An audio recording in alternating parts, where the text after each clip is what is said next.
أعوذ بالله من الشيطان الرجيم بسم الله الرحمن الرحيم الحمد لله رب العالمين وصلى الله على محمد وآله الطاهرين اللهم صل على محمد وآل محمد وعجل فرج. سلام شما خوب هستی سبی؟ وعلیکم السلام. خوب هستم، شما خوبی؟ من خوبم ممنون. آپ لوگ ٹھیک ہیں؟ شما خوب هستید دوستان؟ آقای علی اصغر، غلام علی شما خوب هستید؟ آقای رضی احمد، آقای فرقان و آقای چراغ و آقای شارف شما ہمیں شما دوستان خوب هستید؟ ہماری گفتگو چل رہی تھی کتاب قصہ ہے قرآنی میں 11واں درس شروع ہوا تھا، اس میں یہ بات بتائی تھی قرآن جو پیچھے سے چلے قرآنی قصوں کی خصوصیات کیا ہیں جو اسے برتر بناتی ہیں نارمل قصے اور کہانیوں سے. جی 11ویں سبق میں لیکن اس میں بات شروع ہوئی تھی کیا بتائیے، جو کہ یہ بھی ایک خصوصیت ہے. جی ایک قرآنی قصوں کی یہ تھا کہ قرآنی قصوں نے جو پیغام خصوصیت یہ کی نا کہ سچائی کے ساتھ ساتھ حقیقت بیانی کے ساتھ ساتھ پیغام رسانی بھی ہے. ہر قصے کے اندر پیغام بھی پہنچایا گیا ہے، لیکن سوال یہ ہے کہ وہ پیغام پہنچانے کے لیے اہتمام کیا کیے ہیں اور کیا طریقہ استعمال کیا، وہی ہے ایک خصوصیت جو کہ تیسری ہے. چوتھی خصوصیت پیغام رسانی. قرآنی قصوں کی خصوصیات میں سے ایک خصوصیت سبھی کا یہ ہے کہ وہ پیغام پہنچاتے ہیں، نصیحت اور کیا کہتے ہیں مورل، جی درس لیسن. تو بتایا کہ پیغام رسانی یعنی نارملی جو قصے کہانیاں ہیں ان کو ناول فلم قصیدوں کو اثردار بناتے ہیں تاکہ دلوں پہ اثر انداز ہوں، لیکن وہ سچے نہیں ہوتے. لیکن قرآنی قصے فقط حقیقت پر ہی مشتمل نہیں ہے بلکہ اس میں ان سب چیزوں سے زیادہ اثر انداز بھی ہوتے ہیں. یہی وجہ ہے کہ ابتدائی اسلام میں وہ کفار جو نبی کو ساحر اور جادوگر کہتے تھے دشمن تھے، اس کے باوجود بھی چھپ چھپ کے سنتے تھے کیونکہ ایسی کشش ایک جاذبیت تھی اس میں، نہیں اثر انداز تھے، ایک دم مسلمان ہو جاتے تھے لوگ. لہٰذا یہ کی خصوصیت تھی. اور یہ چیزیں ایک جو اثر کیا تھا، ایک تو روان حقیقت بیانی، اس کے ساتھ ساتھ فنی روانی بھی تھی، مؤثر لب و لہجہ بھی قرآنی قصوں کا، یہ سب چیزیں اس کے اندر پائی جاتی تھی. اس کے ساتھ ساتھ پیغام رسانی، یہ سب کا اہتمام کیا گیا. مثال کے طور پر کیا اہتمام کیا گیا اس کے لیے؟ قرآن نے قصوں کو بیان کرنے کے لیے سارے قصے کو الف سے یہ تک نہیں بیان کیا کہ پتہ لگا جناب موسیٰ کی زندگی کی الف سے لے کے یہ تک بیان کر دی، نہیں. ہر جو بھی جناب موسیٰ کا یا کسی بھی نبی کا قصہ بیان کیا اس قصے کا وہی پارٹ انتخاب کیا جو زیادہ اثردار تھا، جس کا کم اثر تھا اس کو نہیں. اور بعض جگہ تو خالی اشارہ کر کے گزر گئے، جیسے آپ نے دیکھا ہوگا کون سا والا بتایا تھا کہ ہم نے تو فلاں نبی کو بھیجا ان کے درمیان تو جناب نوح کو پورا قصہ نہیں بیان، ایک جگہ مختصر ایک جگہ خالی اشارہ کر کے گزر گیا خداوند عالم قصے میں. جہاں تک اثردار تھا وہ کیا کہ نہ ان کے درمیان نبی بھیجا، انہوں نے 950 سال تبلیغ کی، اس کے بعد انہوں نے گناہ کیا وہ لوگوں نے، وہ غرق ہو گئے، یہ ہو گیا، بس اشارہ کر کے گزر گئے. تو اثر انگیز لمحات کا انتخاب کرنا. قرآن قصوں میں خداوند عالم نے قصے کے اندر انہی لمحات کا انتخاب کیا ہے داستان کے جو اثر انداز تھے. سمجھ میں آئے؟ جی جی.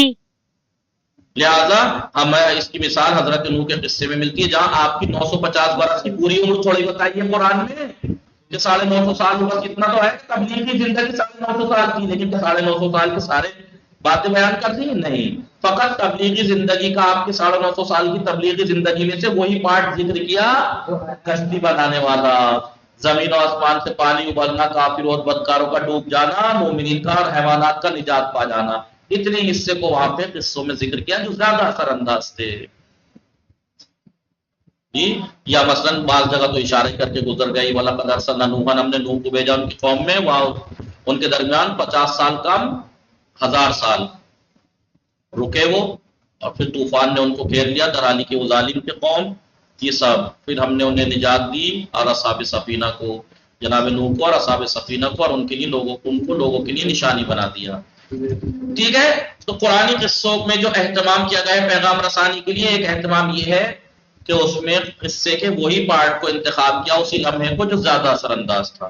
دوسرا معمولات زندگی کے ذکر سے پرہیز. جو نارمل کسی بھی قصے کو جب خدا نے بیان کیا ہے تو اس کی جو زندگی کے نارمل معمولاً یعنی جو اکثر ہوتے ہی رہتے ہیں ان کو ذکر نہیں کیا. کہیں آپ نے سنا کہ اب جناب موسیٰ وہاں جا رہے تھے تو اس سے پہلے انہوں نے جو ذرا پیشاب آ گیا تھا تو پیشاب کرنے چلے گئے، میں ناشتہ کرنے کے لیے ناشتہ پانی بنوایا، ناشتہ پانی کر کے چلو خالی پیٹ نہیں جانا چاہیے، چلو ناشتہ پانی ہو جائے۔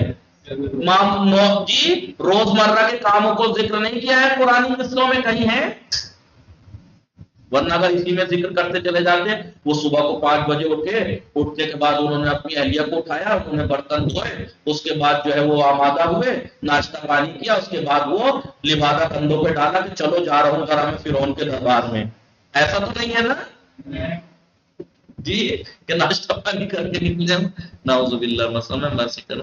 میں کہنے کا مقصد یہ ہے کہ جو کسی بھی قصے کے اندر اس کردار کے معمولات زندگی کے ذکر سے پرہیز ہے، کہ معمولات یعنی جو نارملی ہوتے رہتے ہیں زندگی میں، انجام پاتے رہتے ہیں۔ قرآن قصوں کے دلچسپ اور جذاب طریقوں میں سے ایک یہ بھی ہے کہ قرآن نے پیغام رسانی کے لیے، پیغام پہنچانے کے لیے داستان کو مختلف حصوں میں تقسیم کیا ہے۔ بعض قابل درک و فہم مناظر ہیں، بعض مناظر وہ جو قابل درک ہیں، سمجھنے لائق، قابل فہم ہے، اور معمولات زندگی کو سننے والوں کے فکر و خیال پر بھروسہ کرتے ہوئے چھوڑ دیا۔ نہیں ذکر کیا بعض چیزوں کو، ایسے مناظر کو اور معمولات زندگی کو اس لیے نہیں ذکر کیا کیونکہ سننے والا خود سمجھ جائے گا کہ بھائی اگر کہیں جاتا ہے آدمی سفر پہ تو سامان سفر لے کے ہی جائے گا۔ اگر کسی قصے میں کہا ہے کہ مثلا فلاں نبی یا فلاں انسان سفر پہ نکلا اور نکل کے یہ کیا مثلا، تو وہاں یہ تھوڑی کیا، وہاں یہ بیان نہیں کیا کہ انہوں نے سفر کے لیے کمبل بھی رکھا اور کپڑے بھی رکھے۔ وہ اس بات پہ چھوڑ دیا اس بھروسے پہ کہ سننے والا یہ بات کو جانتا ہی ہے کہ سفر پہ نکلنے سے پہلے جی سفر کے سامان کو رکھے گئی، کھانے پینے کی چیزیں رکھے گئی، ان کو سننے والے کے فکر و خیال پر بھروسہ کرتے ہوئے چھوڑ دیا تاکہ مخاطب غور سے کام لے کر مختلف حصوں کے درمیان خود ہی ربط دے لے، کیا مختلف قصوں کو آپس میں کیسے ربط دینا ہے، ریلیٹڈ کرنا ہے۔ کسی بھی فنی اور ہنری کام کی بہترین خصوصیت یہی ہے کہ مخاطب کو قصے کی جستجو اور اس کے پیغام کے درک کرنے پر خود کو تشویق ہو، رغبت ہو۔ اس کی بہترین مثال حضرت یوسف علیہ السلام کا قصہ ہے کہ اگر اس کو ٹکڑے ٹکڑے کیا جائے تو تقریباً اس کی 30 کڑیاں بنیں گی جناب یوسف کے قصے کی، لیکن بعض کڑیوں کے درمیان خالی جگہ کا احساس ہوتا ہے، جیسے لفظی اور معنوی جسے لفظی اور معنوی قرائن اور انسان کا قوہ خیال اس کے ذریعے سمجھ سکتا ہے کہ بیچ میں کیا ہوا ہوگا۔ مثلا جس وقت حضرت یوسف علیہ السلام کے بھائی بنیامین بادشاہ کا پیالہ گم ہو گیا،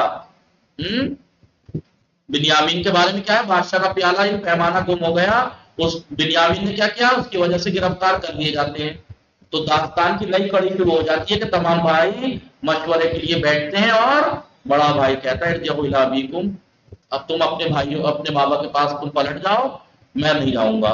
فقولوا، تو سب نے کہا یا ابانا، انہوں نے وہاں جا کے کہا ابن ابنک سرق، آپ کے بیٹے نے چوری کی۔ جب وہ واپس جا کے کہا آپ کے بیٹے نے چوری کی، وما شہدنا الا بما علمنا وما كنا للغیب حافظین، ہم نے وہی گواہی دی ہے جو ہم جانتے ہیں اور ہم غائب کے تو حافظ ہیں نہیں، یعنی غیب کی خبر تو ہمیں ہے نہیں۔